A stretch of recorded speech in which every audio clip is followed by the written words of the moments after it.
Hey everyone, Eric here, the director of exhibits for Curiodyssey, and we're back in the workshop.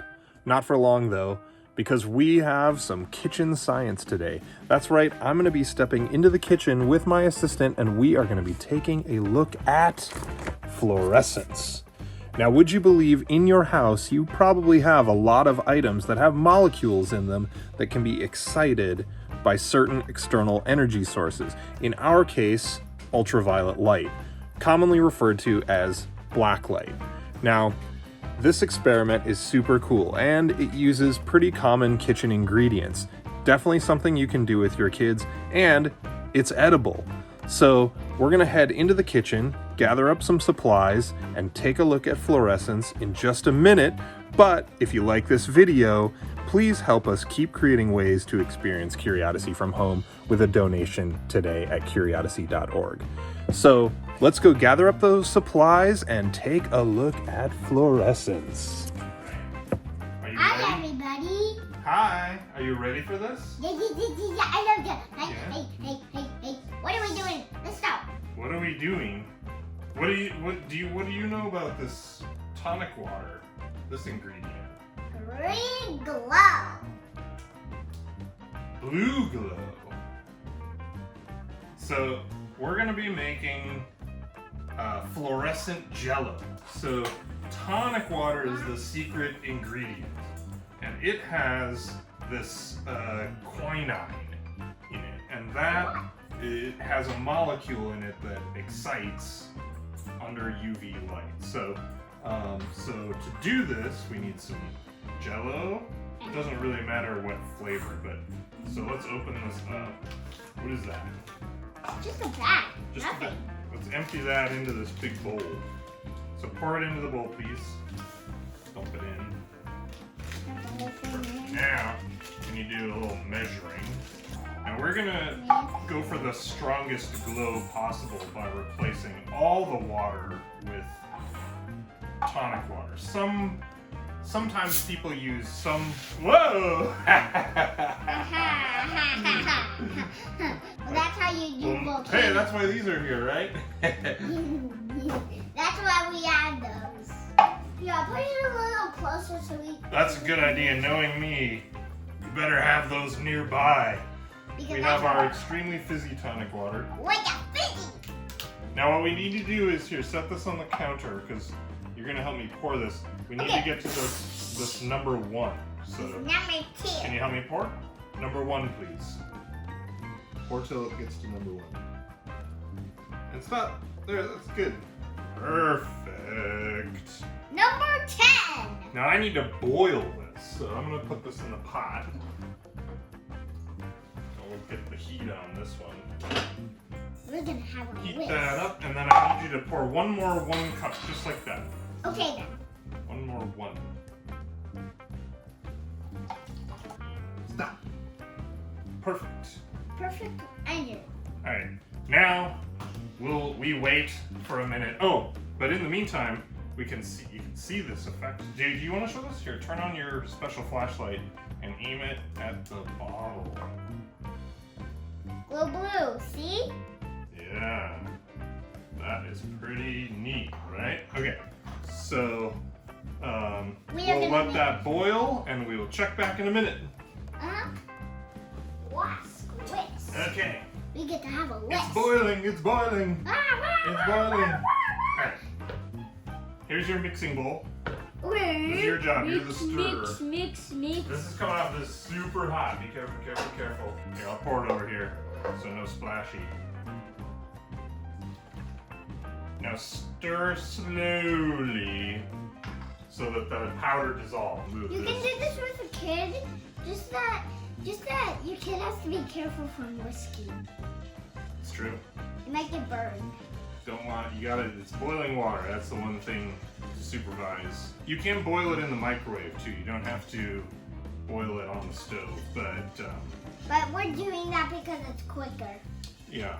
See what's going around and around in circles. Stirring. Does it glow yet? Should we aim the light at it? Ooh. There's some glow in there, I think. A little, but not that much. Well, we have to add more of the special ingredients still. You have to stir for a few minutes. Really get this dissolved. So, you know, be patient. Get all the powder dissolved. There's some even that's splashed up on the sides I'll try to get.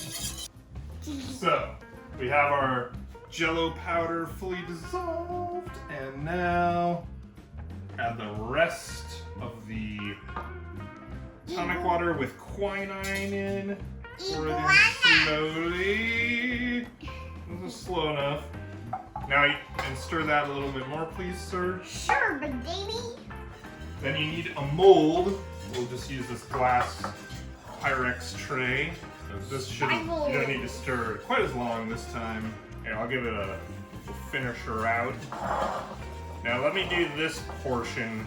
Okay, so I'm gonna set the whisk over here. It's really Watch your hard. fingers. It's really hard to make your shapes because you need cookie cutters. Oh, we can try that. Cookie cutter shapes out of this later. Yeah, but that's why you have to do it by this. So we will pop this in the fridge. Let's just leave it all. Let me handle that. I don't want spillage. And now we wait. Okay. A long time. Okay, so I managed to carve out some space in the refrigerator. In it goes to the refrigerator to sit for at least 4 hours, but we might even just wait overnight. So, through movie magic, we'll see what happens in just a minute. Okay, so while that gelatin sets up in the refrigerator, I wanted to come back to the workbench to talk a little bit more about this experiment and fluorescence in general. So we're going to be using a couple different light sources for our version of the experiment. We have that small UV flashlight that we used in the kitchen to make the tonic water glow. And I have sort of a screw-in light bulb style black light, kind of a party light, and we're going to be trying that as well. Now the problem with these types of UV light sources is they also emit a lot of visible light instead of just the invisible UV light. And the problem is that can kind of interfere with the performance of your result a little bit. So a really good UV light source doesn't actually emit a lot of visible light. So we do have a pretty high quality ultraviolet flashlight. We're going to be trying that as well and kind of comparing the results. We also took a bit of a risk with our experiment. We used flavored gelatin because we wanted to taste it. So the flavored gelatin has a lot of other ingredients, and I'm not exactly sure how that's going to affect the performance of our test. It has food coloring in it, it has flavorings in it, it has sugar in it, so we'll see how that influences our result. So those are just a few things to bear in mind with this experiment. Now there's a few other items you can find around your house that will definitely fluoresce under UV light. One of the more easy to find ones would be laundry detergent. They actually add fluorescent compounds into laundry detergent as a little bit of a trick. It works like this. When you go out in the sun with your freshly washed white shirt, the UV light that's present in the sun's light actually makes that shirt look brighter. So laundry detergent actually glows quite brightly under UV light. Now there's a few things that might surprise you too. So one that I just discovered the other day that really took me by surprise was peanut butter. Peanut butter fluoresces in the green spectrum. And another one is curcumin, which is part of the spice turmeric. That also fluoresces in the green spectrum. So what's the significance of these things fluorescing in different color spectrums? Because the quinine that's in the tonic water fluoresces blue, and then peanut butter fluoresces green. So it's an interesting observation, and it's kind of significant to one of the applications of fluorescence. Now that phenomenon of certain molecules fluorescing in different colored light spectrums is used to great effect in one of the primary applications for fluorescence, and that is industries like the biomedicine industry. Researchers will use fluorescence as a signal to detect the presence of molecules or certain types of molecules. So it's a pretty powerful tool in that respect. Now there's another phenomenon that's similar, and it's called phosphorescence. And it's something that's so cool we're going to have to probably take a separate look at it another time. but it's similar but different in the sense that when you excite the molecules with that external energy source, just like with fluorescence, the molecules don't immediately return back to their ground state in the case of phosphorescence. With fluorescence, when you excite the molecules, they return back to their ground state almost immediately, which is to say they stop emitting that light energy as soon as the external energy source is taken away. Now with phosphorescence, when you take away that external energy source, those molecules remain excited for a period of time. Therefore, they keep emitting light for a while. Now you may have seen this in glow-in-the-dark toys or those little stars that you stick on your bedroom ceiling. And it's really fascinating. We definitely will have to take another look at that another time. But in the meantime, I'm gonna go check on that Jello. Okay, now. Here it comes. This is my cookie. What does it look like? Should we uncover? Let me turn it glow. Looks like green. Do you see me glowing? Not yet. Maybe the big flashlight would We be. can try the big one, but let's get it out of the tray, cut some shapes, and then we'll take it into the dark room because that'll be the best results. So now what I'm gonna do is I'm gonna invert this, and try to flip it. And is it gonna come out? Tap it for a minute. Might still be a little too cold. Oh, there it comes. Oh, it kind of flipped. That's okay. We can still cut some shapes. It wasn't that hard. It shouldn't be hard. And then here, I'll do a couple circles. Hey, let me lift it out with a tool. Okay, now what I'll do is move the scraps. We can always try to eat the scraps or look at the scraps also. We'll throw them in a bowl or something like that. Let me try this. Slide it onto the plate, Daddy. So I'm gonna move some of the scraps out of the way. My train. Oh no!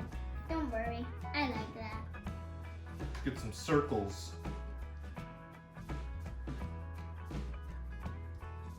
Okay, now don't eat it yet. Let's go look at it glowing first. We have Jello. Time to make it glow. Hopefully. Okay, so here we are in our darkenable space, right, This Ryan? is my bedroom.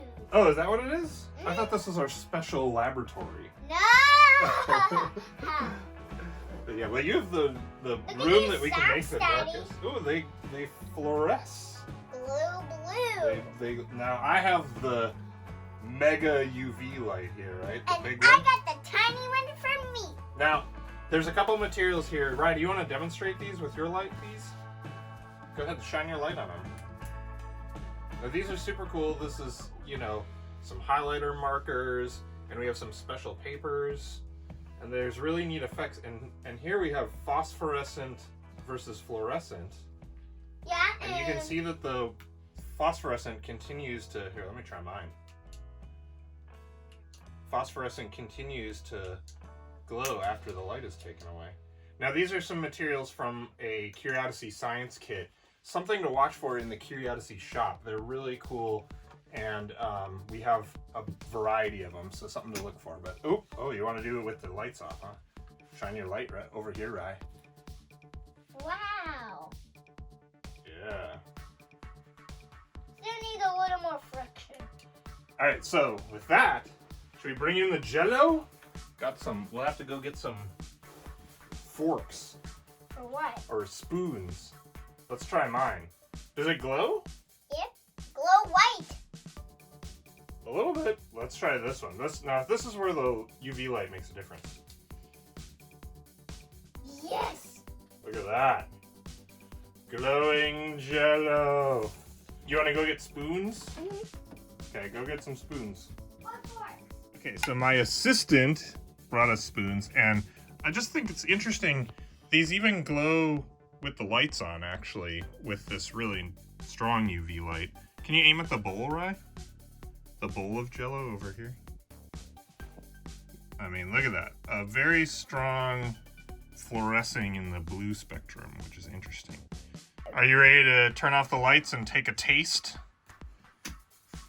Take a yummy taste. Are you gonna try taste your train?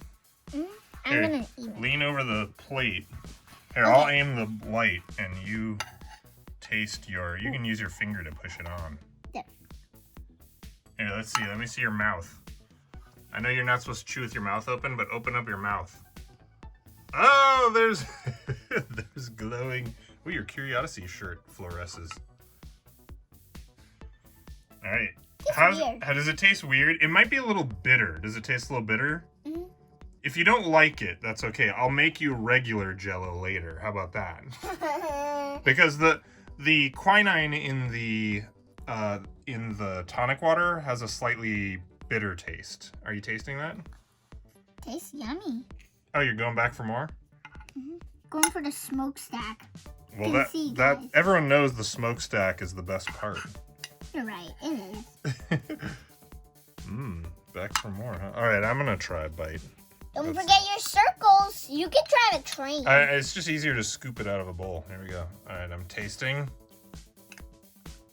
I mean, it's not bad. It's very sweet. Should I try a circle? Yeah, try one of yours. The train I should eat. The bowl is both of us. It's actually pretty good. I know. It's not too bitter. It's a little different than regular Jello. Nice snack that we made. Glowing snack. Very sweet though. If Ryden approves, I think it's good. But pretty fun. Do you like this activity, Rye? All right. Nice work, assistant. You're welcome, Dad. All right. We're gonna go back to the workshop. Nope, not yet. Oh, first another bite. Good choice. Okay, so there you have it. Fluorescence. Pretty fascinating stuff. And, in this case, tasty.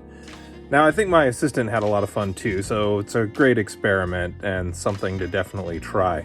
Now, keep your eye out for that UV light kit in the Curiodyssey shop, because that has a lot of really interesting experiments too. It's something that's being developed right now, so keep your eyes peeled for that.